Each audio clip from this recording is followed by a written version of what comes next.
All I need is one mic. Yeah. All I need is one mic. Hey everybody, welcome back to One Mic, where I watch shit so you don't have to. And today I'm here to talk about Season 3, Episode 10, the Season 3 finale of FX's Atlanta, entitled Tarrare. So this title is based off of a French showman. I'm not really sure if he's real or not, but apparently this guy had an insatiable appetite. He was skinny, but no matter what he ate, he never gained weight, and he ate all different manners of shit. And it's rumored that at some point he ate a 14-month-old toddler. Again, I don't know if this is real or not, but this is what I read about this guy. And so that explains why when that name was shouted at Van when they were in this area that looked like a slum, why she said it's a man who ate a baby. And that also explains why they would shout that at her, because she apparently cooks food for these cannibalistic parties, which was the quote-unquote package that was not in the cooler when she arrived there. So that's the basis for the title. As far as the episode goes, I kind of still don't know how I feel about it. I'm going to kind of just like work my way through it mentally right here with you guys live on here while I'm doing this. But it felt to me like this episode wanted to deliver what I was asking for, but didn't quite give it to me. What I mean by that is, what have I been saying all season? I've been saying, like, I'm invested and I'm interested in learning what is the reason for Van's behavior, right? And we get like a verbal explanation from her. Apparently she had some suicidal thoughts. She feels like an inadequate mother.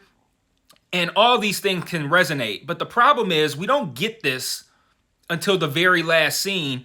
And then for me, it doesn't really carry much weight because we see Van so little. Like, she gets no screen time this season. So even if it's on the screen, the cause for her to feel this way about herself and about her job as a mother, it wasn't on the screen this season. So if you take into account the fact that the show's been off the air for 4 years, maybe? 3 or 4 years, plus the time that we've spent watching this season, it's been a long time since we've seen anything regarding Van, Lottie, and Ern as a collective. So you take this episode, and we'll say it's 30 minutes. I think it was like 36 minutes was the runtime on Hulu, with I think it was maybe like 2 to 3 minutes of credits, something to that effect. So we'll say 33 minutes, but we only get 1 or 2 minutes of actual Van speaking about how she really feels. And the rest of it is kind of like this surrealistic romp through Paris. It doesn't land like I think it should have, or like they probably wanted it to.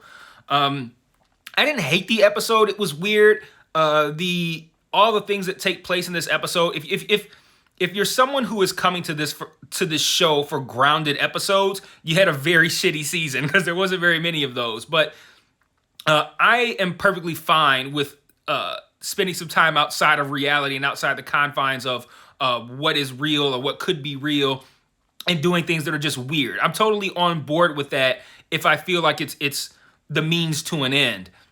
Whereas right now, this episode didn't really feel like all of the strange events that take place with Van and these 3 girls don't feel like they have any real connection to anything else that's happened.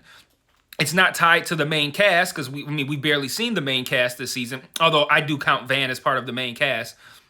But it's not even really tied to her feelings of inadequacy as it pertains to Lottie and as it pertains to knowing who she is. The only thing that really ties into is that she mentioned almost like a identity crisis, like she doesn't know who she is. So then you see an episode of her being someone else, and that's like, a visual evidence of someone who doesn't know who they are. But like I said, we spend most of the episode involved in a story that doesn't have any connections, doesn't really make any sense. We spend the entirety of it confused just for a payoff at the end. And I'm using the term payoff loosely, but for her to give this explanation to this Candace character at the end. So it's one of those things where I see what they were trying to do.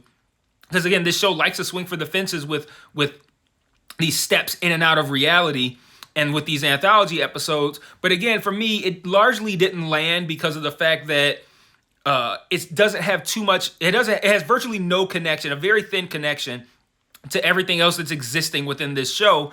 And then it doesn't really give you any insight into Van at all, other than the fact that this is what she was doing when she was trying to find herself.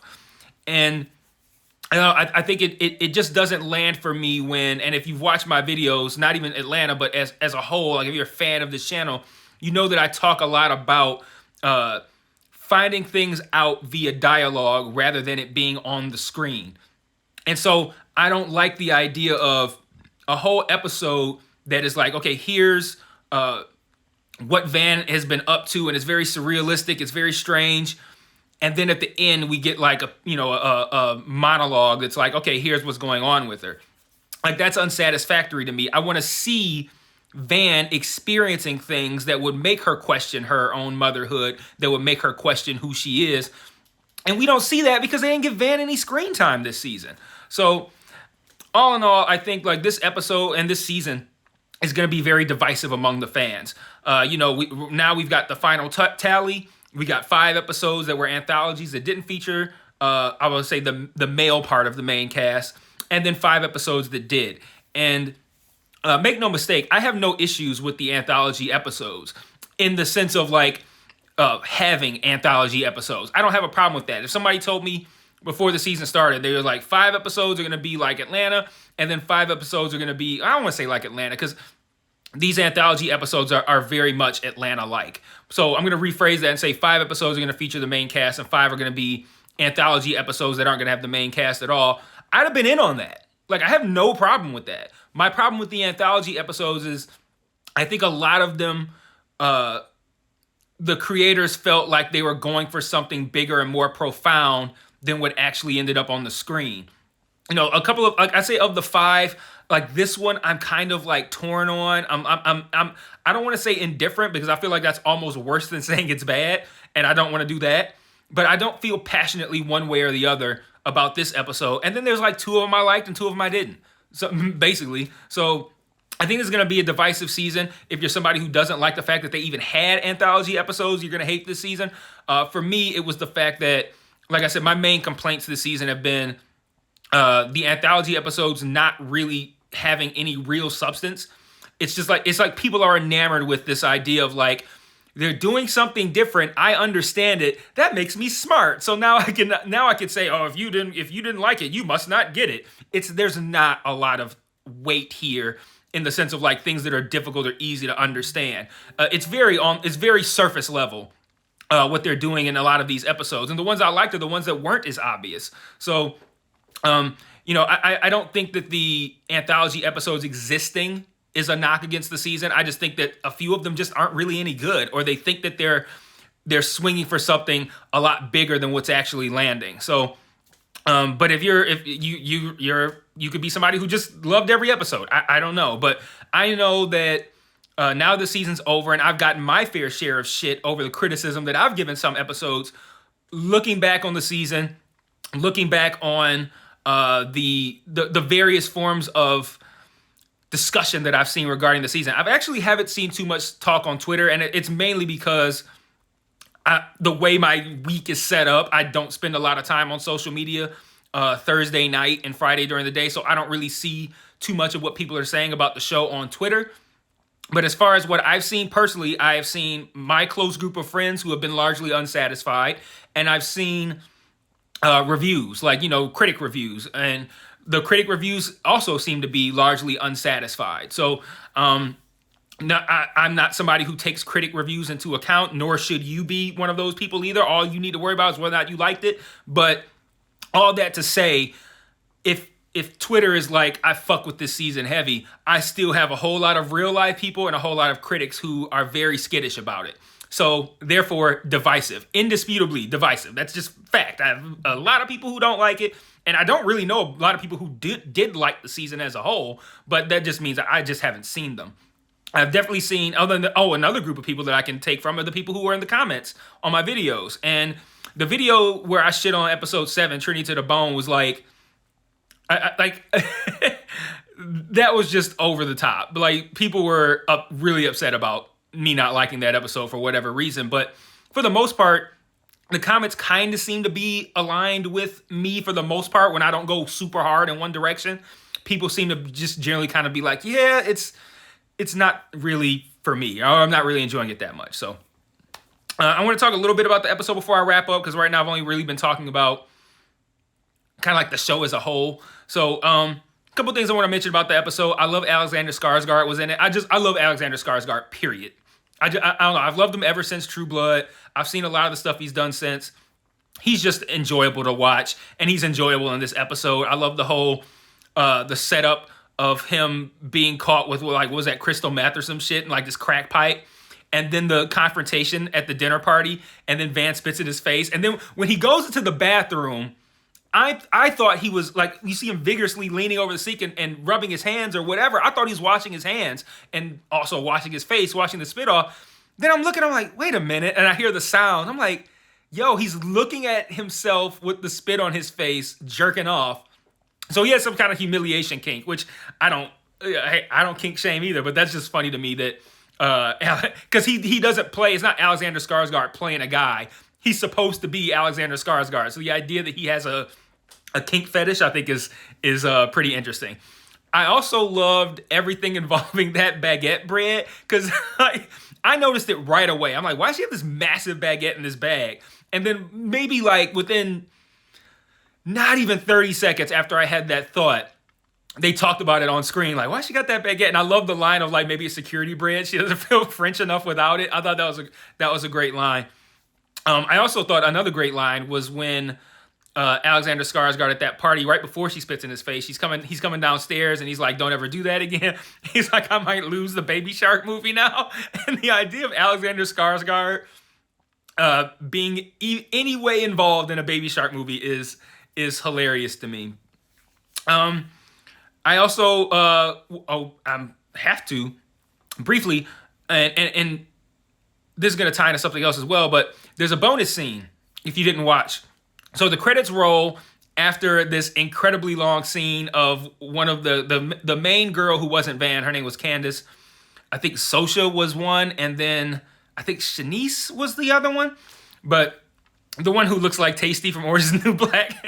And I know she's not watching this, but I apologize for not remembering her name. Generally, I do know her name. She was in Peacemaker. I don't know, for some reason I'm spacing on her name right now. But the woman who looks like her, there's like a long scene of her just peeing on this guy that this Candace person was supposed to be peeing on, and just looking at the Eiffel Tower. It's ridiculous. But the credits roll after that long scene, but then after a couple of, I don't know how long it was because I fast forwarded through it, there's a bonus scene. And it's Ern getting his bag back, but he's like, I already got my bags, this isn't mine. And he opens it up and he pulls out, let's see, what was the first thing he pulled out? Oh, fuck. I can't remember the first thing he pulled out. It was a bag of pills. Pulls out a bag of pills, what looked like a small travel bag that you might put like small travel size toiletries in. He pulls out a Deftones t-shirt, which he seems to like, and a picture that we don't see at first. And then as the episode closes, we zoom in on the picture and we see it's the Ernest guy who was in episodes 1 and 4. He was on the boat at the very beginning of episode 1, and he's at the very end of episode 4, where he talks to the guy that was Doug on The Hangover, and then he goes and shoots himself and falls in that pool. So that is an interesting kind of way. And I think this is just them being cute to try to make you feel like the anthology episodes tie into real life, because that guy doesn't appear in any of the episodes that have, Ern, Paperboy, all them in it. But now we see that picture, and it's like, okay, this is the guy from the anthology episodes, and we're meant to kind of feel like the anthology episodes aren't real. They're just like concepts and, statements on society and whatnot.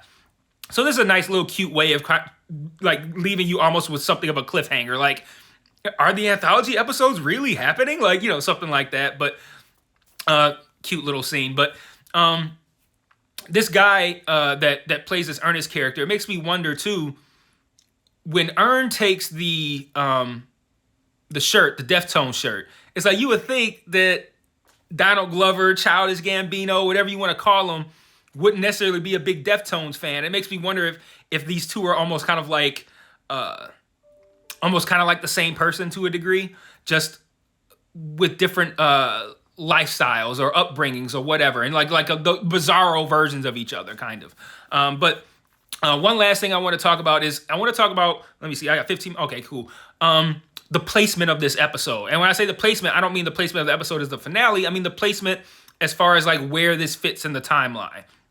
And how long does this, like, what span of time does this season take place over? Is it, and it's harder to gauge that when you have anthology episodes like this every other week too. But is this taking, has this been 2 weeks? Has this been 8 months? Like, I don't know, but I think this episode takes place before, I don't remember which episode it was. I want to say 6, maybe. Whatever episode it was where Earn runs into Van in that hotel lobby, and that white woman comes up and accuses her of stealing that wig and all this kind of shit. And he's like, you can't just be dipping like this. Where have you been? All this kind of stuff. And I place it there because when Van's phone was blowing up, when she was in the other room and this Candace person walked by it, I paused it, and it looked like she had a lot of missed messages or calls from Earn. It looked like it said Earn. I'm not 100% sure, but it looked like it said Earn. So that tied it into reality for me. So I'm like, what the fuck is this going on? She's beating motherfuckers with, with hard bread and cooking hands and all this kind of weird shit. How does this tie into like real life? Because it looks like she does have missed calls from Earn. So what's happening here? And obviously we get explained what's happening, but it makes me wonder, like, she developed a whole life here where she's like humiliating Alexander Skarsgård. She's got this boyfriend named Marcel. She's talking about moving Lottie out there with her. And that Lottie scene I thought was good too, because that helped ground the episode a little bit too. But yeah, like, how long was she gone? Like, once we stopped seeing Van in the Earn Darius Paperboy timeline, once we stopped seeing Van and saw her again in that hotel lobby, and then there was the whole scene that played out where they kissed or whatever, and it ended up being some make-believe thing, I guess.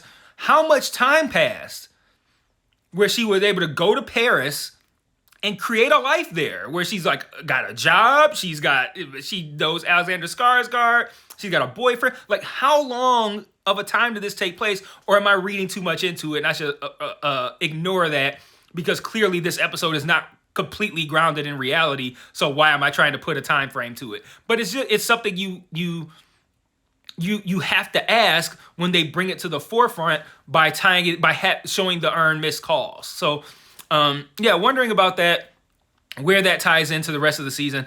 But all in all, I feel fairly empty coming away from this season.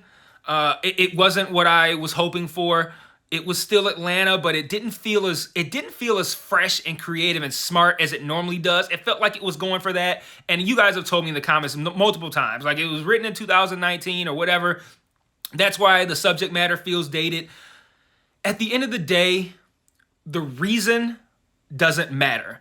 I can't sit and watch 10 episodes of a show, go, I only really liked about 4 of those. I really only enjoyed about 4 or 5 of those episodes, and then go, well, they did write it 3 years ago, so I guess I like it now. That's not how life works. I'm not gonna just like it because I have a reason that it feels dated and that it feels ripped from the Twitter headlines. Like, just because there's a reason for it, a valid reason, doesn't mean that I have to like it because of that. Like, oh, okay, well, I guess I like it now. No. So this season left me feeling a little empty. I'm curious what's going to happen with season 4. Are they all going to come back to Atlanta for season 4? It was all filmed concurrently, so it should be, if it's not done, close to done in post-production. Are they going to wait a long time to put it out? Because again, that's unwise. Like, what if they wrote that season 4 in 2019 as well, or in 2020? You wait another year to put it out, it's going to be 3 years dated just like this one. So questions for another time, but we'll talk about it in the comments, and I will still be here for season 4 whenever it comes out. So till then, peace.